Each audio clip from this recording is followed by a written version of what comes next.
Hello everyone, स्वागत है आप सभी का मेरे चैनल द डिवाइन टैरो में। मैं हूं भारती सिंह और आप लोग देख रहे हैं द डिवाइन टैरो, जिसमें हम करने जा रहे हैं हिंदी टैरो रीडिंग्स और देखेंगे 5 वो घटनाएं जो घटित होकर रहेंगी आप लोगों के लिए जनवरी 2026 में। ठीक है, एक एक राशि मैं आप लोगों के लिए पोस्ट करूंगी और ये राशि आपको कैसे देखनी है, sun sign, moon sign, rising sign, नाम के अनुसार, असेंडेंट साइन, लग्न राशि के अनुसार, जैसे चाहें, डेट ऑफ बर्थ के अनुसार जैसे चाहे वैसे कंसिडर करें।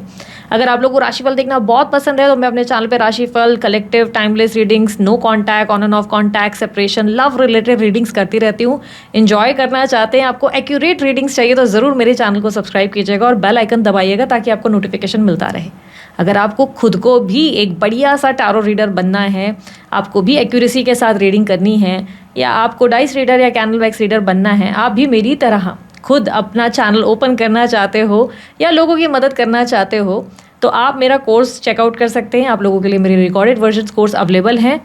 कहाँ संपर्क करें, कहाँ से मिलेगी डिटेल्स, क्या चार्जेस है, सब जानकारी लेने के लिए स्क्रीन पर आपके सामने जो नंबर शो कर रहा है उस नंबर पे आप मेरी टीम को व्हाट्सअप करें, आपको सारी डिटेल्स मिल जाएंगी। ठीक है, आप भी बन सकते हैं मेरी ही तरह एक बेहतरीन टारो रीडर। ठीक है, उसके अलावा यस, जेंडर स्पेसिफिक रीडिंग नहीं होगी, स्त्री पुरुष दोनों के लिए बनाऊंगी, इसलिए स्थीता पे फोकस मत कीजिएगा, सिर्फ एनर्जीज पे फोकस कीजिएगा। ठीक है, वीडियो पसंद आने पे लाइक करने पे बिल्कुल कंजूसी ना करें, बिकॉज ये कंप्लीटली फ्री है। ठीक है, so let's start with the reading. कर्क राशि वालों के लिए 5 घटनाएं वो कौन सी होंगी जो घटित होकर ही रहेंगी जनवरी 2026 में। Let's see, universe please guide कर्क राशि वालों के लिए in the month of January. 5 important events.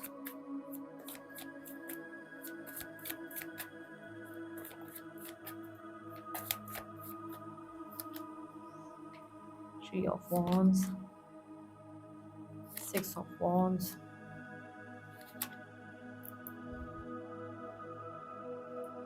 Ten of Wands, Nine of Wands, Page of Swords, Strength।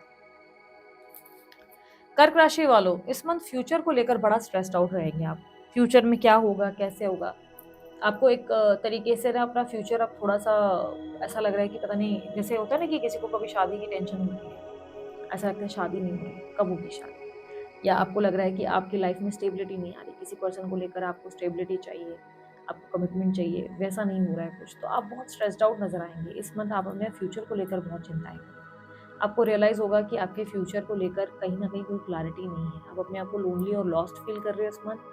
Three of wands की एनर्जी रिप्रेजेंट कर रहा है कि आप अपने फ्यूचर को बहुत ज़्यादा आप सोचना शुरू कर दोगे इस मंथ। आपको रियलाइज़ होगा कि आपको कोई एक्शन ज़रूर लेना पड़ेगा जिससे आपका फ्यूचर ब्राइट हो सके। आप बहुत से ऐसे ऐसे स्टेप्स लेने की सोचोगे जिससे आप अपने लाइफ में क्लैरिटी ला सको। अब आप स्टक नहीं रहना चाहते, एक सिचुएशन में नहीं अटके रहना चाहते। ऐसी एनर्जी दिखाई दे रही है जहाँ पर आप जो है कोई बहुत बड़े निर्णय और बड़े फैसले लेते नजर आ रहे हो। ऐसे कोई फैसले जो आपके लिए अभी तक बहुत कठिन थे बट ये आपके लिए ज़रूरी हो जाएंगे।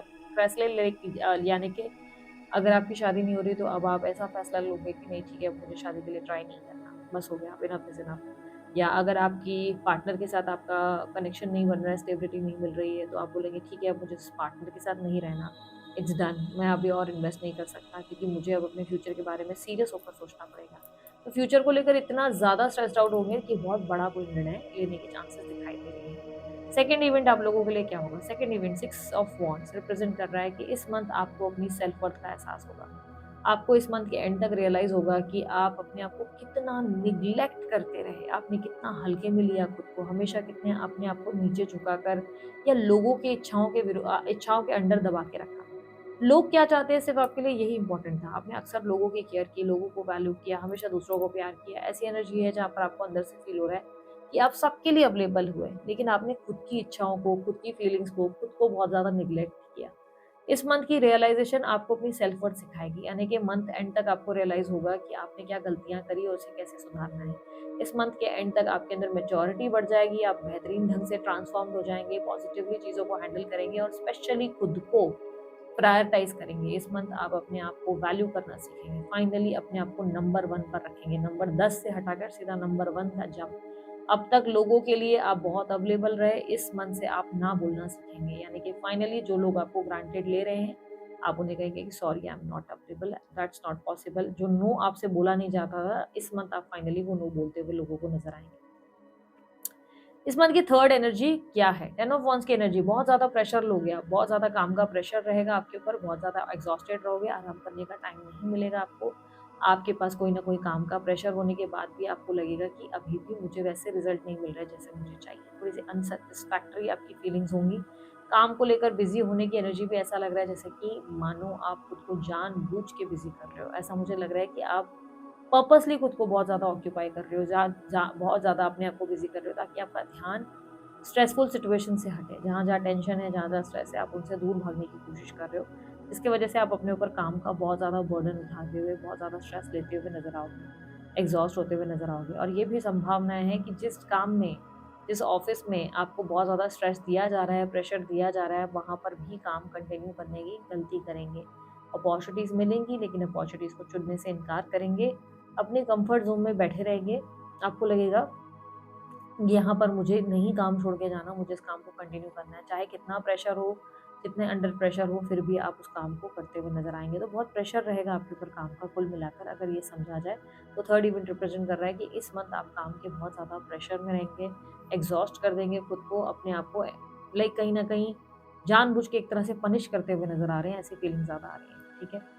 फोर्थ इवेंट आप लोगों के लिए क्या है? इस मंथ आप लोगों के लिए फोर्थ इवेंट दिखा रहा है 9 ऑफ वांड्स। 9 ऑफ वांड्स की एनर्जी रिप्रेजेंट कर रही है कि आप जो है किसी प्रकार से रिजेक्शंस ले लेके थक गए हो। आपकी रिलेशनशिप में आपको रिजेक्शन मिल रहा है। इस मंथ आपको कोई रिलेशनशिप में रिजेक्शन मिला है। आपके किसी पार्टनर ने आपको रिजेक्ट किया है, आपके किसी क्रश ने आपको रिजेक्ट किया है, आप किसी को पसंद करते हैं जिन्होंने आपको रिजेक्ट किया है और ये बात आपको ट्रिगर कर गई है। इस मंथ आप इसी बात से इमोशनली बहुत डिस्टर्ब हैं, बहुत ज़्यादा। ये जो चीज़ें आपके साथ हो रही हैं, सडनली आपकी सेल्फ वर्थ बढ़ रही है, आपके लिए सेल्फ वर्थ मायने रखती है, काम में खुद को पनिश करना, दूरदर्शी होना कि एकदम फ्यूचर को लेकर प्लान करना, ये सब चीज़ें क्यों हो रही है? क्योंकि देयर इज़ समवन जिसने आपको रिजेक्ट किया है। लव रिलेशनशिप में यू आर फीलिंग रिजेक्टेड। आपके इमोशंस का मज़ाक बन गया, आपका मज़ाक बन चुका है। अब आपको लग रहा है कि अब आप और इन्वॉल्व नहीं कर सकते खुद को। बार-बार इस रिजेक्शन को हैंडल नहीं कर पा रहे। इसके वजह से इस मंथ आप जो है बहुत ज़्यादा ऐसे स्टेप्स उठा रहे हैं। क्लियरली मुझे दिख रहा है कि इस month definitely you will face rejection. आप ऑलरेडी स्टार्टिंग में ही मंथ के स्टार्ट में लगभग आप ये पोजीशन पर रहेंगे ही कि जहाँ पर आपको रियलाइज़ होगा कि नहीं बस अभी बहुत हो गया, बहुत रिजेक्ट हो गए, बहुत ज़्यादा लोगों ने ठुकरा दिया। बट नाउ अब मेरे पास एनर्जी नहीं है, मेरे पास इतना टाइम नहीं है कि अब इन चीज़ों पे मैं खर्च करूँ, ठीक है? इस मंथ आप लोगों के लिए फिफ्थ इवेंट क्या रिप्रेजेंट कर रहा है? फिफ्थ इवेंट में आप लोगों के लिए पेज ऑफ स्वॉर्ड्स का कार्ड ये रिप्रेजेंट करता है कि आप सडनली, बहुत ही सडनली आप जो है कुछ नया सीखने या पढ़ने की कोशिश करेंगे। सडनली कोई फील्ड चेंज हो सकती है आपकी। फील्ड चेंज होने का मतलब काम में नहीं, फील्ड है मतलब अब फॉर एन एग्जांपल आप टैरो रीडर हो, जैसे मैं टैरो रीडिंग कर रही हूँ। इससे हटकर आप अलग ही किसी ब्यूटी फील्ड में चले जाओगे, किसी तरीके से सैलून-वैलून खोल लोगे। मतलब अपनी फील्ड से अलग फील्ड किसी में पैर रख दोगे। अभी अगर आप आईटी इंजीनियर हो, चांसेस है अचानक से एस्ट्रोलॉजी वगैरह में इंटरेस्ट आ जाए। तो आपकी फील्ड में एक स्विच देखने को मिल रहा है। अचानक से जो पढ़ रहे हो, उस पढ़ने से इच्छा हटाकर एक न्यू ही भलती फील्ड में आपका इंटरेस्ट आने के चांसेस दिखाई दे रहे हैं। इस मंथ बहुत स्ट्रांगली पॉसिबिलिटी है कि आप अपनी फील्ड में स्विच करेंगे। अगर आर्ट्स पढ़ रहे हैं तो सडन कॉमर्स में इंटरेस्ट आएगा और कॉमर्स पढ़ रहे हैं तो सडनली आर्ट्स में इंटरेस्ट आ जाएगा।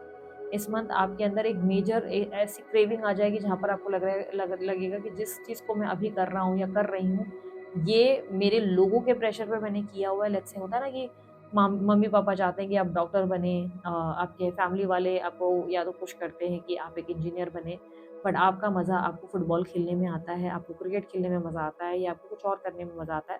तो इस मंथ आपकी फील्ड स्विच होना यानी कि आप अपनी इच्छाओं को वैल्यू करेंगे। फाइनली आप वो करेंगे जो आपको अच्छा लगता है।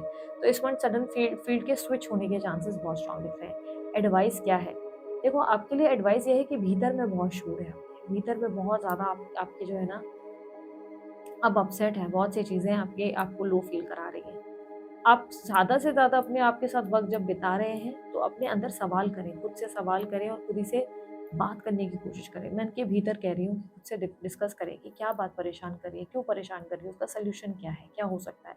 अपने आप में एकांत में बैठेंगे, बहुत सारे सवालों के आपको जवाब मिल जाएँगे। दूसरा पेशेंस रखना, इस मंथ अपना आपा या अपना पारा मत खो देना, एकदम से एग्रेशन में नहीं आना। फायर एलिमेंट आपके अंदर बहुत ज़्यादा देखने को मिल रही है। ये चांसेस है कि एकदम से कुछ चीज़ों को लेकर ओवर रिएक्ट कर लो या एकदम से ज़्यादा बोल जाओ, एग्रेसिव हो जाओ और बाद में लगे कि यार ये तो मैंने ओवर कर दिया, यहाँ पर मुझे इतना नहीं करना चाहिए था, या इतना बोलना नहीं चाहिए था। तो थोड़ा-सा अपनी ज़ुबान को ना थोड़ा-सा कंट्रोल में रखने की कोशिश करना और पेशेंस रखना। किसी भी चीज़ को लेकर एकदम से ऐसे मत हो जाओ कि कुछ नहीं मिलेगा, मिलेगा ज़रूर, बस आपको पेशेंस रखने की, सब्र रखने की ज़रूरत है, सब्र से ही काम बनते हैं, ठीक है? सो ये थी आप लोगों की रीडिंग अच्छी लगी, लाइक, शेयर, सब्सक्राइब कीजिएगा, ढेर सारा प्यार दीजिए, उसके लिए मुझे कोई जानकारी चाहिए डिस्क्रिप्शन बॉक्स और स्क्रीन पर आपको मिल जाएँगे। अभी के लिए इतना ही, मैं चलती हूँ, अपना ध्यान रखें, मुस्कुराते रहें, बाय, टेक केयर, ओम साई राम।